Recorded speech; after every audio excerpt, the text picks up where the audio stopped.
드림틴즈가 함께 만들어가는 사순절 오디오 묵상입니다. 오늘은 마가복음 6장을 듣습니다. 1절에서 16절은 이예림 학생이, 17절에서 33절은 지수영 학생이, 34절에서 56절은 김예율 학생이 읽습니다. 마가복음 6장입니다. 예수께서 거기를 떠나서 고향에 가시니 제자들도 따라갔다. 안식일이 되어서 예수께서 회당에서 가르치기 시작하셨다. 많은 사람이 듣고 놀라서 말하였다. 이 사람이 어디에서 이런 모든 것을 얻었을까? 이 사람에게 있는 지혜는 어떤 것일까? 그가 어떻게 그 손으로 이런 기적들을 일으킬까? 이 사람은 마리아의 아들 목수가 아닌가? 그는 야보고와 요셉과 유다와 시몬의 형이 아닌가?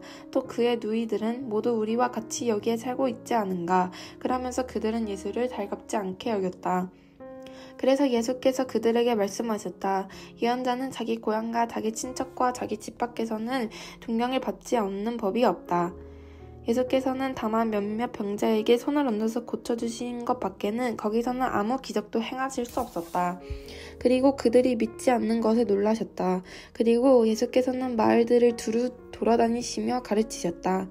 그리고 12 제자를 가까이 부르셔서 그들을 둘씩 보내시며 그들에게 악한 귀신을 억누르는 권능을 주셨다. 그리고 그들에게 명하시기를 길을 떠날 때에는 지팡이 하나밖에 아무것도 가지고 가지 말고 빵이나 자료도 지니지 말고 전대에 돈 정도 넣어가지 말고 다만 신발은 신되 옷은 2벌 가지지 말라고 하셨다. 또 그들에게 말씀하셨다. 어디서 어느 집에 들어가든지 그곳을 떠날 때까지 거기에 머물러 있어라. 어느 곳에서든지 너희를 영접하지 않거나 너희의 말을 듣지 않거든 그곳을 떠날 때에 너희의 발에 묻은 먼지를 털어서 그들을 고발할 증거물로 삼아라. 그들은 나가서 회개하라고 선포하였다. 그들은 많은 귀신을 쫓아내며 수많은 병자에게 기름을 발라서 병을 고쳐주었다. 예수의 이름을 널리 알려지니 헤롯 왕이 그 소문을 들었다. 사람들은 말하기를 세례자 요한이 죽은 사람들 가운데서 살아났다. 그 때문에 그가 이런 놀라운 능력을 발휘하는 것이다 하고 또 더러는 말하기를 그는 엘리야다 하고 또 더러는 옛 예언자들 가운데 한 사람과 같은 예언자다 하였다. 그런데 헤롯이 이런 소문을 듣고서 말하기를 내가 목을 벤 그 요한이 살아났구나 하였다. 헤롯은 요한을 잡아오게 하여서 옥에 가둔 일이 있었다. 헤롯이 자기와 형제간인 빌립의 아내 헤로디아 때문에 그렇게 했던 것이다. 헤롯이 그 여자를 아내로 맞았으므로 요한이 헤롯에게 형제의 아내를 차지하는 것은 옳지 않다고 말하였기 때문이다. 그래서 헤로디아는 요한에게 원한을 품고 요한을 죽이고자 하였으나 뜻을 이루지 못하였다. 그것은 헤롯이 요한을 의롭고 성스러운 사람으로 알고 그를 두려워하며 보호해 주었고 또 그의 말을 들으면 몹시 괴로워하면서도 오히려 달게 들었기 때문이다. 그런데 좋은 기회가 왔다.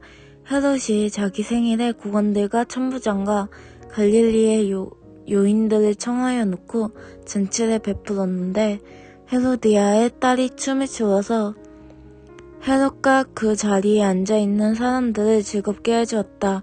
왕이 소녀에게 말하였다. 네 소원을 말해보아라. 내가 들어주마. 그리고 그 소녀에게 굳게 맹세하였다. 내가 원하는 것이면 이 나라의 절반이라도 주겠다.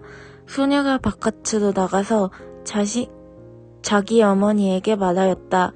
무엇을 달라고 청할까요? 그 어머니가 말하였다. 세례자 요한의 머리를 달라고 하여라. 소녀는 급히 왕에게로 돌아와서 청하였다. 곧바로 서둘러서 세례자 요한의 머리를 쟁반에 담아서 내게 주십시오. 왕은 마음이 몹시 괴로웠지만 맹세한 것과 거기에 함께 앉아있는 사람들 때문에 소녀가 달라는 것을 거절할 수 없었다. 그래서 왕은 곧 호위병을 보내서 요한의 목을 베어오게 하였다. 호위병은 나가서 감옥에서 요한의 목을 베어서 쟁반에 담아 소녀에게 주고 소녀는 그것을 자기 어머니에게 주었다. 요한의 제자들이 이 소식을 듣고 와서 그 시체를 거두어다가 무덤에 안장하였다.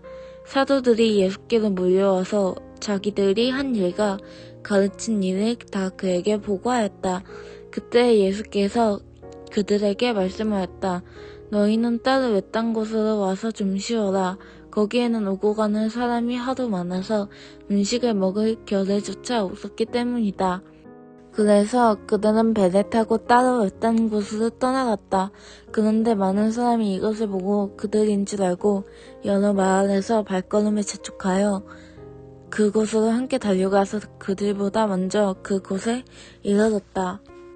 예수께서 배에서 내려서 큰 무리를 보시고 그들이 마치 목자 없는 양과 같으므로 그들을 불쌍히 여기셨다. 그래서 그들에게 여러 가지로 가르치기 시작하셨다. 날이 이미 저물었으므로 제자들이 예수께 다가와서 말하였다. 여기는 빈들이고 날도 이미 저물었습니다. 이 사람들을 해쳐 제각기 먹을 것을 사 먹게 근방에 있는 농가나 마을로 보내시는 것이 좋겠습니다. 예수께서 그들에게 말씀하셨다. 너희가 그들에게 먹을 것을 주어라. 제자들이 그에게 말하였다. 그러면 우리가 가서 빵 200데나리온 어치를 사다가 그들에게 먹이라는 말씀입니까? 예수께서 그들에게 말씀하셨다. 너희에게 빵이 얼마나 있느냐? 가서 알아보아라. 그들이 알아보고 말하였다. 빵 5개와 물고기 2마리가 있습니다. 예수께서는 제자들에게 명하여 모두들 떼를 지어 푸른 풀밭에 앉게 하셨다. 그들은 100명씩 또는 50명씩 떼를 지어 앉았다. 예수께서 빵 5개와 물고기 2마리를 들어서 하늘을 쳐다보고 축복하신 다음에 빵을 떼어서 제자들에게 주시고 사람들에게 나누어 주게 하셨다. 그리고 그 물고기 2마리도 모든 사람에게 나누어 주셨다.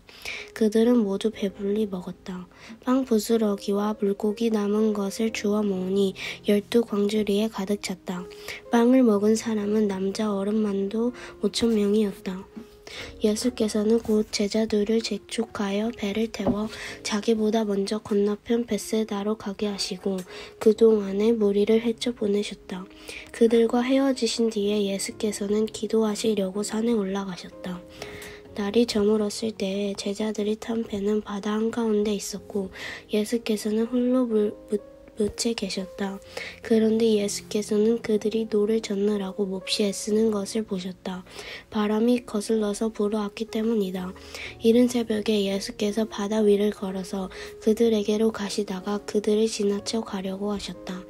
제자들은 예수께서 바다 위로 걸어오시는 것을 보고 유령으로 생각하고 소리쳤다. 그를 보고 모두 놀랐기 때문이다. 그러나 예수께서 곧 그들에게 말씀하셨다. 안심하여라. 나다. 두려워하지 말아라. 그리고 예수께서 그들이 탄 배에 오르시니 바람이 그쳤다. 그래서 제자들은 몹시 놀랐다. 그들은 빵을 먹이신 기적을 깨닫지 못하고 마음이 무뎌져 있었다. 그들은 바다를 건너가서 게네사렛 땅에 이르러 닻을 내렸다. 그들이 배에서 내리니 사람들이 곧 예수를 알아보고 그 온 지방을 뛰어다니면서 예수가 어디에 계시든지 병자들을 침상에 눕혀서 그곳으로 데리고 오기 시작하였다. 예수께서 마을이든 도시이든 농촌이든 어디에 들어가시든지 사람들이 병자들을 장터거리에 데려다 놓고 예수께 그 옷줄만에라도 손을 대게 해달라고 간청하였다. 그리고 손을 댄 사람은 모두 병이 나았다. 아멘.